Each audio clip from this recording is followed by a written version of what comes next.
La nuit était sombre et l'air était glacé, mais dans les profondeurs de les stations de métro, un mystère attendait. Mon père, directeur de station de métro depuis 35 ans, avait vu des choses étranges pendant son service nocturne. Mais cette nuit-là, il avait une histoire à raconter qui le faisait frémir encore aujourd'hui. Il était environ 3 heures du matin lorsque mon père monta dans le train pour se rendre à son bureau. Il était seul, sauf pour un passager qui monta à bord une station plus tard. Cet homme, blanc, grand et maigre, portant une veste épaisse et un bonnet, s'assit dans le coin le plus éloigné de mon père. Mon père se sentit mal à l'aise car l'homme ne cessait de le regarder.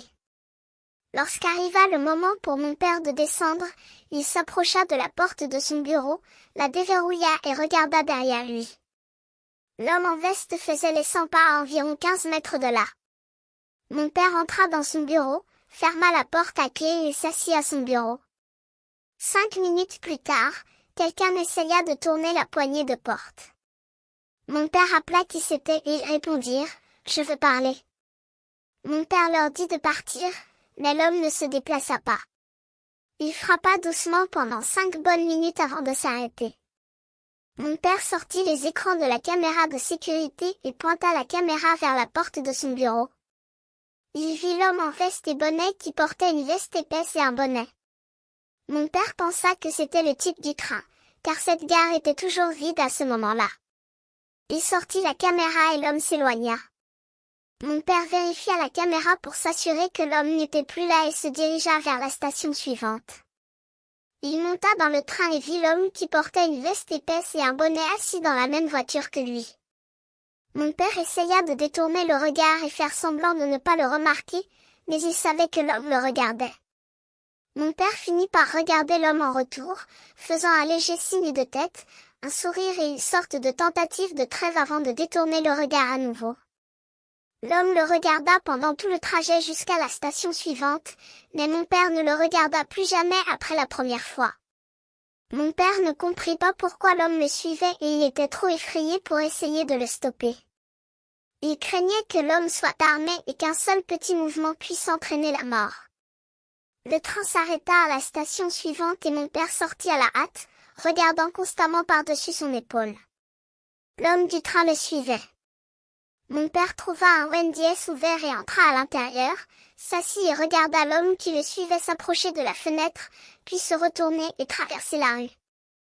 Mon père attendit un peu plus longtemps, puis quitta le Wendy's pour se rendre à sa 3e et dernière station pour la nuit.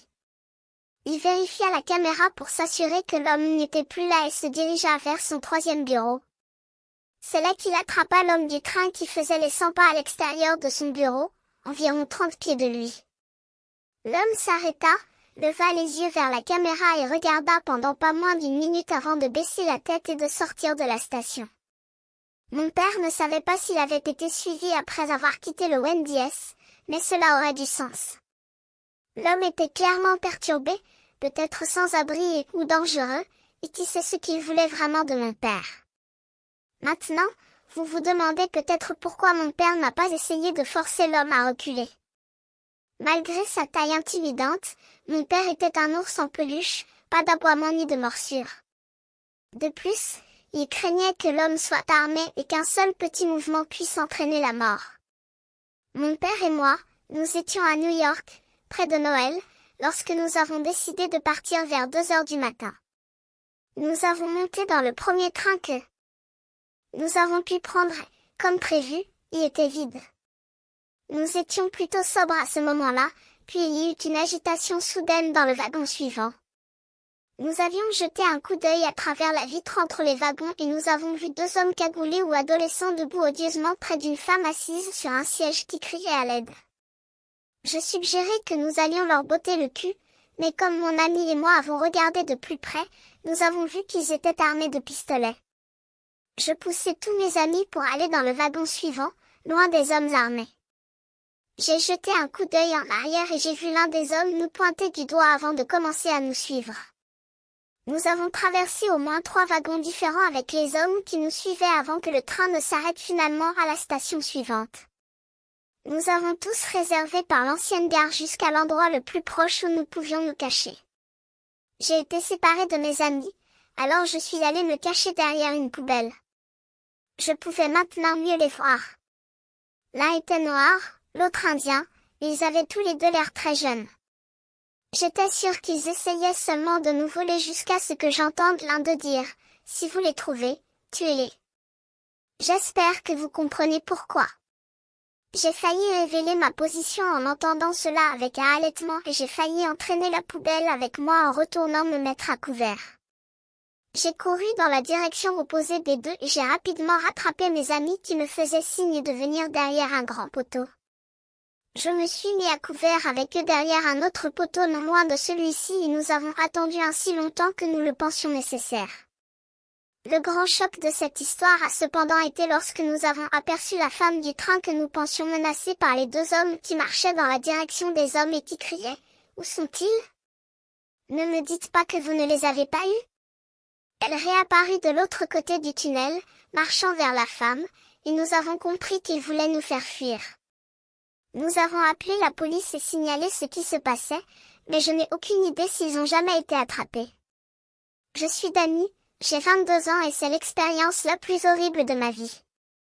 Je vis et travaille à New York, mais je n'ai pas de voiture, donc mon principal moyen de transport est le métro.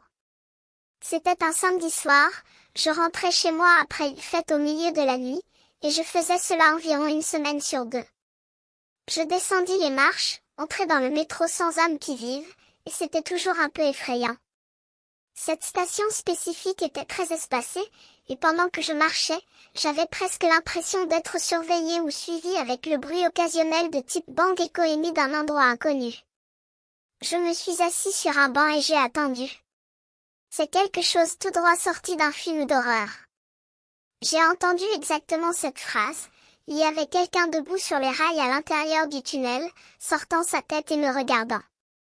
C'était un homme à l'air sale, je dirais au début de la quarantaine, il m'a fait un sourire horrible, jaune, avec au moins 3 dents manquantes. Je pouvais dire que même de là où j'étais assis, j'ai fait de mon mieux pour ne pas lui prêter attention, mais il ne voulait pas partir. Il y avait des rires venant de l'intérieur du tunnel, puis un autre homme à l'air dégoûtant a également sorti son visage.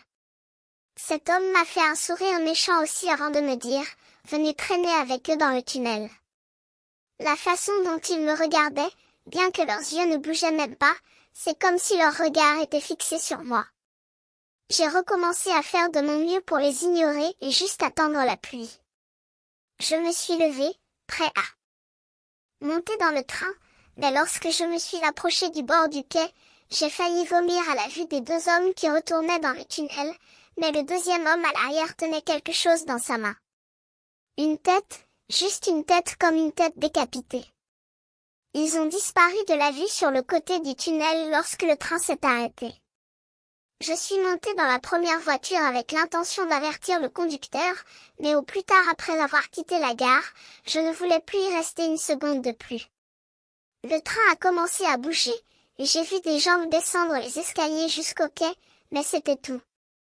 La nuit était sombre et silencieuse, le train roulait dans les tunnels, projetant des ombres sinistres sur les murs.